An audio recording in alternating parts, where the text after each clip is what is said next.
Good morning, friends. I got a few points to make today on my comparative trends or ad hoc rantings today. A video on the internet show. First and foremost is there's a talk of lend lease by it's being thrown around in the media. There's always those bloodsuckers who wait on wars and to happen, or even they make them, right? They instigate and designs and light up wars and so on, and they come from behind, selling things and buying things and so on. For them, it's money-making event, right? So Lend-Lease is this for you, Ukrainians. You do not need this. This is an evil idea. So if Rabbi Biden comes to sell you a couple of javelins, he has something else in mind. And well, so is Netanyahu, so is Johnson, so is maybe Putin is in on it too. That they will own after that, they will impose on Ukraine the ownership or siphoning off, shaving off its wealth or its natural resources, because there's a talk about Ukraine having natural gas deposits and so on. So maybe they're in preparation for owning that, So don't, you Ukrainian citizens, do not fall for that lend-lease thing. You do not need it, and and uh, and that's that, folks. You cannot allow your country, while in distress or while at war, to be claimed illegitimately by some investors somewhere because they want to own your natural gas deposits. It's that simple, folks. So if your leadership in TA wants to sell anything or lend lease or whatever it is, don't buy it, folks. Don't allow them to do that.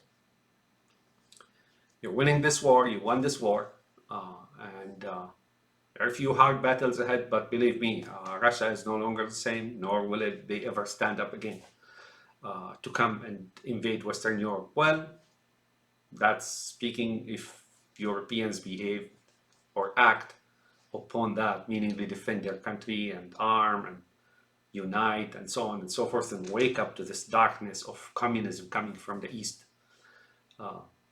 So that's that, folks. That's that point. Remember, your country is on a crossroads. You can either allow it to be owned by investors in New York or wherever, right? Or you don't. And right now, your situation and your status says you don't have to, right? So there you have it.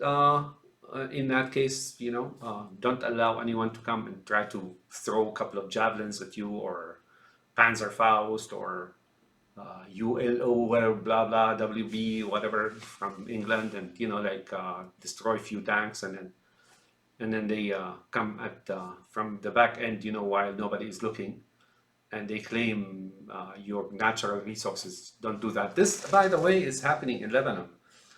Do you remember that explosion in the port in Beirut, which caused a lot of problems and so on? But turns out that it is more like September 11.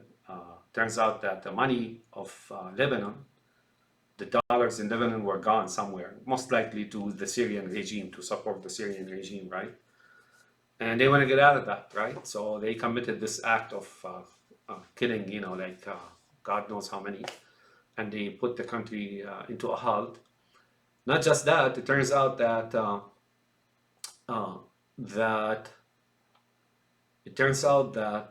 there's oil deposits off the coast of southern Lebanon, and what's going to happen?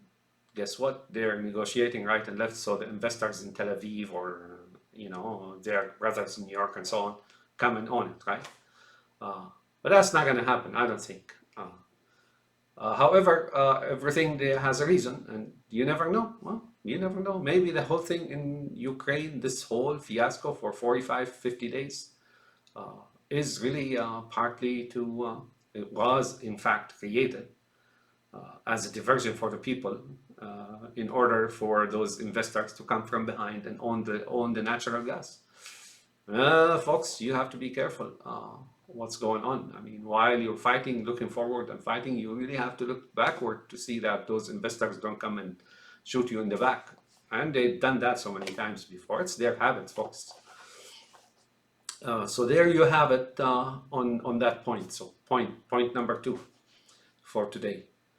There is a talk about Sweden joining NATO, and if you Swedes join NATO now, you will have committed an error. Why? Because I can tell you now, after 45 days or 46 days, or I don't know, 46 days of war, of aggression by Russia onto Ukraine, against Ukraine, I can tell you that you have discovered, so did I, that NATO, and so is the EU as an organization, are working with Mussolini. There's absolutely no doubt about that. They're not just hampering the effort of helping Ukraine. They're actually, in the background, they're working with Mussolini, making sure that nobody comes to Ukraine's aid, right? These two entities are no longer, I am not doubtful to what these two entities are anymore and what they're doing and so on and so forth. So you Swedes, and you Scandinavians for that matter, if you enter NATO, they will start dictating to you what you do and what you cannot do, and provocations and escalations and so on and so forth. So you have to accept their policy, and their policy says you don't defend yourself. It's very obvious. There's no need to discuss that anymore. So you will be committing, you Swedes, you Norwegians, you Danmarks, you Danish, you Finnish, you Icelandic, you Dutch, you whoever you are, right? You will be committing an error, delegating or allowing someone else that is very dubious by now, to handle your defense and dictate the policy of your own defense to you. Basic and simple. Swedes, I think you shouldn't go into NATO or EU for that matter. I don't know, you're probably already in the EU, I don't know. But now is the time to ramp up your own defense and join your own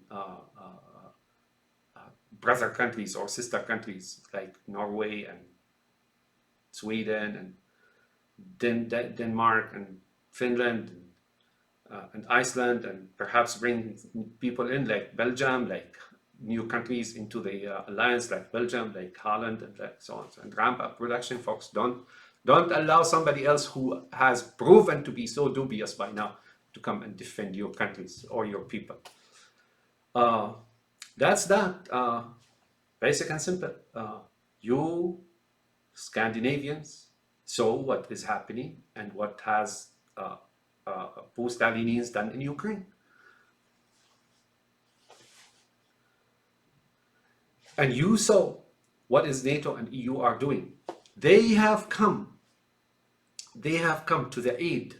Well, whatever minuscule thing they're giving Ukraine now, like, I don't know, few missiles here, few missiles there.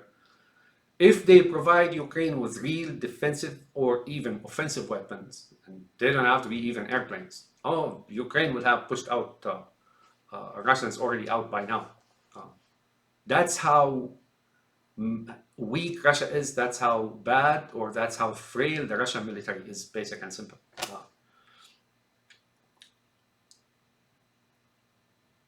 So you got you should be convinced, and you should really have done your homework about what's going on in the theater. You can't trust NATO, folks. You cannot trust NATO.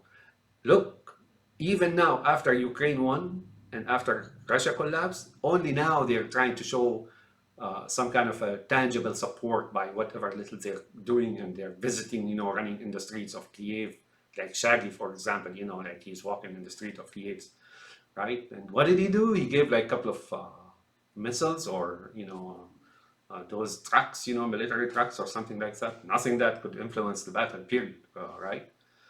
So be careful there to allow NATO now, this very dubious entity. Be very careful to allow this dubious entity, and the EU for that matter, to handle your defense or own your defense or own the fate of your countries, of your people. The fate of your people is in your hands. If you give it to them, you will have committed the biggest mistake, or a fatal mistake for the future of your people, period. Right now, it's in fact better to withdraw from that NATO and EU. If you can't, just disregard it, build your own defense in your own country and so on and so forth, outside of the sphere of that NATO. Make sure they don't dictate to you what you do toward your defense and so on. And guess what? The battle you have to fight in Ukraine. So that's a point. Point number 3. What happened in Ukraine is very obvious. The massacres, Bucha, and here and there, and so on. And you folks cannot overlook that. What Russia is.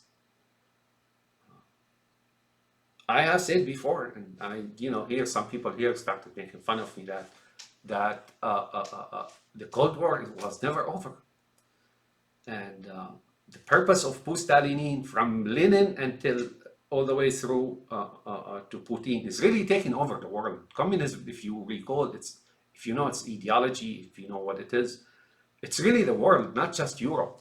But Europe is now the next step for post-Stalinine. It's that simple, folks. What is their history from Lenin until now? Well, what you just saw in Ukraine is very little, actually. It's a string of horrors, acts of horrors that happened ever since Lenin, ever since, let's put it this way, Karl Marx, that sicko, wrote this dogma and so on, and Engels and whatnot, and Trotsky.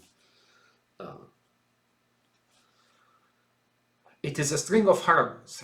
Last century alone, I think they murdered no less than 200 billion, whether in Russia itself, whether in Central Asia, whether it's in Europe, and so on. And that's the Russians alone. The Chinese communism did something like 100 million during its inception, right?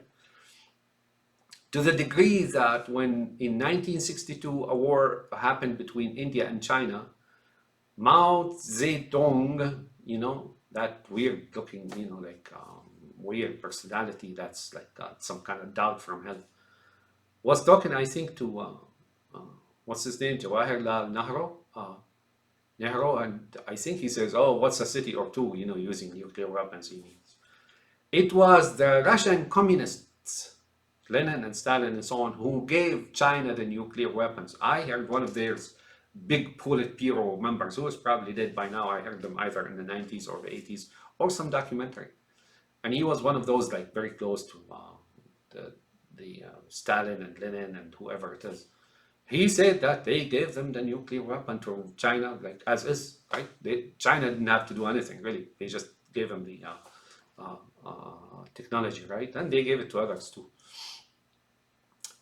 So that's for you folks.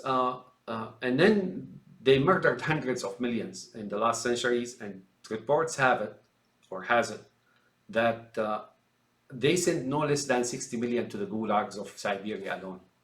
And Syria, and Chechnya, and Afghanistan before that, and Chechnya again, Georgia, and Syria, and now Ukraine. What is it you don't understand about this communism that is still alive, and it's still rolling, and it's still roaring, and it's still like squealing, and it's still drooling, and it's still looking with those lizard eyes onto Europe and so on? What is it about you? You guys don't realize what's coming from there. I don't know. So that's point number 3, folks. You can't put your own defense, the fate of your nation, in the hands of that dubious organization that is called NATO, or that of EU, because if you become part of NATO, you Scandinavians, they're going to dictate to you your defense policy, right? And if Russia comes into Finland, for example, they're going to tell Sweden, "Oh, don't do that, don't escalate." Or, for example, they go into Poland, "Oh, no, you can't do that," or "You can do that," or "You can do that," or, they will start threatening you because now you have a contract, right, with them. So I don't need to explain to you the history of that communism that was born in Moscow early last century, and its horrors and its bloodletting and its and whatever it is. Their idea of the world is an animal farm where violence and misery is the norm, is the life. That's it. That's how they think, these guys. That's how the Marx ideology, folks, you may read it. And I heard here people here in the US, even in the government, comment communism about it, and so on, but it was like betrayed by leaders. No, no, no, folks. I remember this guy, I think it was Senator McGovern or something, that he was like talking straightforward about communism being good and so on. Oh man. I mean, I was like, but if you really read what it is and do understand, do prune it, how you prune in computer programming and binary trees and so on and so forth. If you really take it and understand what it is, communism, even on paper, folks, it's nothing but a manual for Animal Farm where misery and slaughterhouse and abuse and so on is. That's it. And that's what post-Stalinian is. He's a continuation of Lenin and Stalin and Marx and Engels and Trotsky and whoever it is. How they teach their neophytes, this dark dogma about abusing life, abusing the other, and being like so reckless and so abusive and so harmful, I mean, you can say, well, Osa or Osama, right? We do that to animals in Animal Farm, right? In a ranch, we slaughter cows and so on. Yeah, sure, because they're animals and we eat and as less as we can, right? But guess what? They're doing it as cannibalism to humans, to fellow man. My friends, I hope you really try to begin to understand your situation. But Scandinavia in particular, Scandinavia has something, you have something in your hand that you can utilize, and that's your own common defense and your industry, and you have the know-how and you have the technology to really establish your common defense. Scandinavia, and I would include Belgium, I would include the Benelux, I would include Holland. I think Holland has been hurt very bad by Russia, and they do understand what the Russians are and so on. I really hope that things work out for you and you understand what I'm talking about. This NATO thing, man, it's like something pretty problematic, and so it was, so is EU. EU worked hard on stifling Brexit. Remember, EU was big part, along with its partner, Nigel Farage, right? And Nigel Farage, you think he's leading Brexit? Oh, he was horrified when Brexit succeeded and was horrified further when it succeeded again in the second referendum, which means, the voting for, in the vote for supposedly pro-Brexit candidate, like Boris Johnson, who's now walking the street of Kiev on a PR stunt, right? And didn't even bring weapons, right? Which really, they don't need you to walk into their streets. If you really value your English country and its future, you send weapons instead of coming yourself. That's point number 3, my friends, and I hope you do consider what I'm saying and really begin to act upon it. Things are going bad, folks, and those post-Stalinians are not going to change their opinion about invading Europe, period.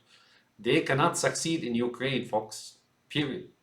You Swede, you German, you French, you Italian, you Romanian, you Bulgarian, Hungarian, Dutch, Germanic, Scandinavian, Magyar, you, whoever you are, you even Arab, right? For them to succeed in Ukraine is a problem for all of you, believe me. Now, also don't forget the help that post-Stalinian is getting in finances, in intelligence, in everything, right? In satellite, you name it, in everything, including the establishment here in the United States. They're using a lot of that cryptocurrency to send money to them and so on and so forth. Have a nice day, my friends, and Scandinavians. This is the time to form your own defense. It's not tomorrow, it's today. Good day, my friends.